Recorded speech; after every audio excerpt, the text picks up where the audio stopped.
Hello and welcome to this episode of the Mixtape podcast. This is where we take a deep dive into the inspirations and influences of my guest as I ask them to select 6 tracks for their imaginary mixtape. Track 1 is an attention grabber. Track 2 is a song they sing in the car or the shower. Track 3 is a cover version. For track 4, I'll ask them to pick a song they wish they could have played to their 18-year-old selves. Track 5 is a song they would use to woo someone. Track 6 is a track that my guest feels doesn't get the attention or recognition that it deserves. Track 6 is for Patreons only, so if you'd like to support the creation of this podcast, it's patreon.com/mixtape podcast, or you can check out the link in the description below. You can join for free or subscribe for as little as $2 a month. There's lots of other Patreon-only content on there, including the opportunity to ask guests a question and to have a personalised mixtape playlist curated by yours truly. There's lots of other ways you can support me, a like or a follow on social media. Again, there's links in the description for that. Or if you are listening on Spotify, you can smash the follow icon or you can rate the podcast. All of these little things go a long way towards growing the platform, and I really, really appreciate it. Thanks so much for listening, and I hope you enjoy this episode. Hey. How are you, mate? That's my wife calling. Hey. Oh, okay. Hi. No worries. Yeah, good, mate. A friend of mine has a radio show called The Mixtape on a tiny community radio station in Sullivan County in New York, which is like where I am right now. His show is called The Mixtape. I was just like, oh, okay. Well, what's the list? Okay, what's so we'll cross that bridge when we come to it. So basically, I ask guests to make up like an imaginary mixtape, and I give you some categories to put on your mixtape as we go through. So there's like I'm ready right now. Okay, all right. Well, I was going to talk a little bit about the tour dates and that first, and do the intro, but we don't need promo. All the shows are going to sell out anyway. It's the music challenge here. Okay, all right. Okay, I'll do the quick intro first. Hello and welcome to this mixtape for KCR 102.5 FM and the mixtapepodcast.com. I'm your host, Mark, and I'm absolutely delighted today to be chatting to John Flansburgh from They Might Be Giants. How are you, John? I'm doing great. Sorry I'm late. I was on the radio with some fellow from some Double J radio station. So just to give you a little bit of a heads up, my area where I'm living in, there's a planned power outage this morning. They said they're starting in an hour's time. If I do suddenly drop out, it means they've started early. Just to let you know. Why is there a planned power outage?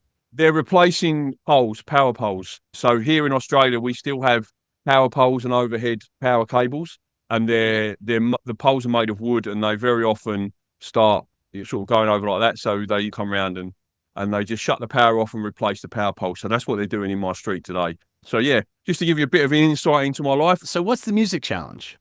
Right, okay. So the mixtape track. So when guests come onto the show, I ask them to make up an imaginary mixtape or compilation or playlist or however you want to call it. And I give you some categories for the mixtape. All right. You choose the tracks, and we have a little bit of a chat about each track. I'm living for this. So what's the first category? Okay, so track 1 of your mixtape, John, is pick a song that you would pick off your mixtape in fine style, like an attention grabber that you would put on. Track 1, boom, it's going to grab my attention straight away. What would you pick for that? I guess the question is, do I pick a song from the 20th century, or do I pick a song from the 21st century? Do you know the song Stupidest Girl in the World by 100 Gex? No, I don't. No. This is the joy of the mixtape. It introduces me to new music. That's what it's all about. Oh, yeah. 100 Gex are like this. They're in a genre. I don't know if they approve of this term, but the genre that they're put in is called hyperpop.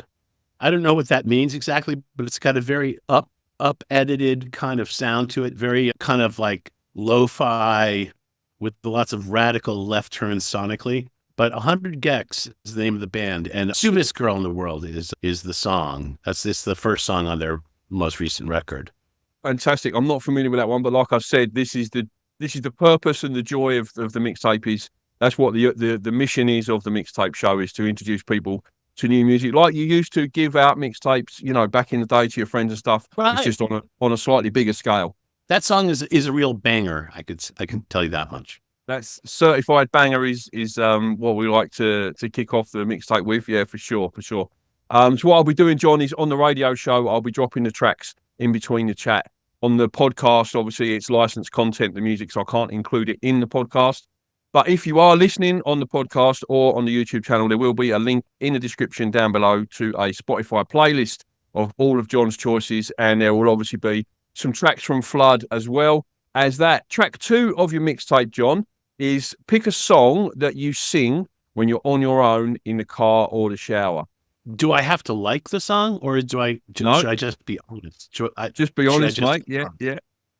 Oh God. Well, this brings up something that's very troubling to me, which is there is a song.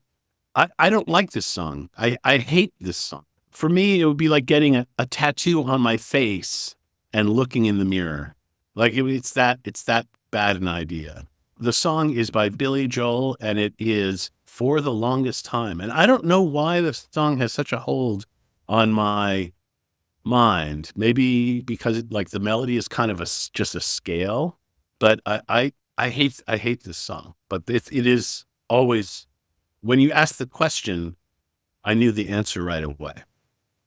I can imagine you give it. Do you give it the finger clicks as well, and whoa, like that? Do you give it all that in the shower? Is that how it goes? The part, I don't get it. I don't relish the fact that this song is going through my mind all the time. The part that is always going through my mind is the do do do do do do do do do. Just that climbing sound is always in my mind, and it's diabolical. Love a bit of Billy Joel. Okay, John. And track 3 is pick cover version, mate, for your mixtape. What cover version would you pick? A cover. Somebody recorded a cover of somebody else's song. Interesting. I'm trying to think of really good covers. Well, we've covered a lot of songs, and that's kind of clogging my imagination on this topic. Oh, the Pixies version of that song Head On, that was originally done by Jesus and Mary Chain. That's mad. So your episode 66, John. Episode 65 was Jim Reed from the Jesus and Mary Chain. I spoke to him about 3 days ago. I saw Jesus and Mary Chain, and it was an amazing show. It was insane. It was diabolically short, and they were the most. I've never seen a band that seemed to have less interest in communicating to an audience than those guys. They had nothing to share and nothing to prove, and zero F words for the world. Yeah. What is it like for them now? I'm really intrigued that they're still in the world, because it didn't seem like they were the kind of band that, like, their show was 25 minutes long. I mean, I've seen the Ramones. It was a very different kind of vibe, but like it was a very similar thing where it was just like a sonic assault, the loudest band, just, your hair is getting parted on the other side. It's so freaking loud. And it sounded amazing. But so what was he like as a dude? Initially, it was really, because he's Scottish and he's quite dour and serious. And I felt like a bit of an inconvenience at the start of the interview. But after a few minutes, I think I won him over with the old Cockney charm a bit, John. And he was great. We were laughing and joking by the end of the interview. Yeah, it was a great chat. Yeah, really, really good one. Yeah, great one. But yeah, I wasn't aware their shows were so short. But yeah, they're playing the same venue as you are, and similarly they're playing shows there. I can't imagine it being still as short. I would think people would be kind of mad. But who knows? And I'm so glad they're still going, because I was a fan back in the 90s, and then they obviously broke up, and they're back together now. And the new album is really, really good. It's called Glasgow Eyes. Yeah, fantastic. Okay, let's move on. Track 4, John, is, this one usually takes the most amount of thinking time, but track 4 is a song you wish you could play to your 18-year-old self. Oh, interesting. Well, let me see. I mean, kind of come at it a couple of different ways, like a sophisticated song or just like a tricky song that was from like a long time ago. Like I was thinking of like the song Three Cool Cats. I'm not even sure the name of the band is. Is it a Drifters song? It was written by Lieber and Stoller, and the Beatles did a cover of that. It's just a really cool song. But would be a cool song. Would be something that had production values in it that no one had ever heard before, like De La Soul, like Magic Number by De La Soul. That's a great choice.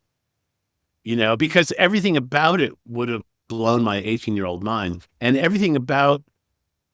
I mean, there's a couple of periods of sampling, studio production stuff that are really, really interesting to my ear, like hit my ear. And so, like, to me, a lot of like songwriters hear Bob Dylan and they're like, oh, I'm going to write a song now. Because it's just like, there's something about his approach that really sparks a lot of interest. To me, like acts like D-Light or De La Soul or like Missy Elliott or Timbaland, like those kinds of productions, they're so vibey and cool and jarring and original sounding to me. And even though I know the song that Magic Number is based on. Like I heard that song when I was a kid. Like that's a guy named, what's his name?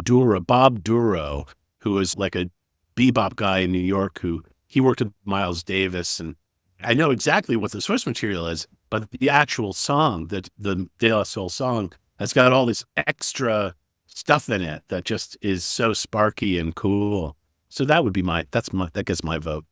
Fantastic choice, mate. Fantastic choice. What sort of stuff were you listening to, John? I love time travel. What sort of stuff were you listening to as an 18-year-old, John? Well, I'm old, so it's like I was the exact right age for punk rock and new wave to totally take over all my thoughts. I went to London in 1977 when I was 17 and I saw Elvis Costello's first public performance. He'd gotten arrested a week before at the CBS record convention, but where he was essentially busking. But I saw him at the Nashville Room, and I'd been to a lot of club shows when I was 16. A friend of mine worked at the local radio station. We had these really great fake IDs from the radio station, could get us into any nightclub, sometimes for free. Like they would just wave us in. Yeah. I mean, it's funny because it must have been ridiculous to whatever the bouncer was. I mean, I was 16 years old and I looked, I wasn't going to shave for another 4 years. So, I mean, I wasn't fooling anybody that I was like 21, but I worked as a volunteer at the radio station and we were very into rock music and we saw a ton of bands. I saw the Cars when they were a brand new band. I saw Perubu and the Talking Heads and, just all these great bands, and it had a big effect on me. And then, once, punk rock really kicked in, it was my world. Okay. I'm going to move swiftly along because I'm aware of time, John. And track 5 of your mixtape is what song would you put on your mixtape if you were trying to woo someone, if you were trying to let the person you were giving the tape to know that you're romantically interested in them? What song would you use for that? Oh, that's a good one. Just a Little Lovin' by Dusty Springfield. Dusty Springfield comes up in this category all the time. Yeah. Oh, really? Choice. Yeah. It's about the third time she's been picked for the track 5 choice. Yeah, different songs, but yeah, amazing voice. Yeah, fantastic choice, that one. Brilliant. Yeah, absolutely love a bit of Dusty, mate. I've got loads of Dusty Springfield vinyl. Yeah. I have a small clutch of Dusty Springfield albums on vinyl. It's odd. Like her U.S. records are really different than the U.K. ones. The U.K. ones are so amazing, and then they sort of chopped them up in the U.S. I do have 6 separate Spotify playlists. Anyone can drop into the mixtapepodcast.com. All the track 1s, all the track 2s, all the track 3s, etc. Wow. That's great. 6 Spotify playlists, yeah. So they're all out there on the Spotify as well. So if you're listening, again, there will be a link in the description. John, really looking forward to seeing you and the other John at the Astor Theatre in Perth, metropolistouring.com. for tickets. I better get that plug in just quickly. I might put a little bit of spiel in post as well, just to get a little bit of a bit more of a promo for the shows in. Can't wait to see you, mate. And thanks so much for coming on the show. I really appreciate your time, mate. I appreciate your time, and I'm going to check out these playlists. That's what a great way of doing it, like slicing it the other way. Yeah, I love it. If you go to the mixtapepodcast.com, and there's a link at the top that says Spotify playlists, and they're all up there, mate. I've already found it. Sweet. Fantastic. Okay. Enjoy the rest of your day, buddy. See you later. I will. All right. Bye-bye. Thank you so much for listening to the Mixtape Podcast. All the links that you will need are in the description below. Link to my Patreon, my guest website and social media, my social media, and the link to the Mixtape Tracks playlist as chosen by today's guest. Thanks so much for listening. Until next time.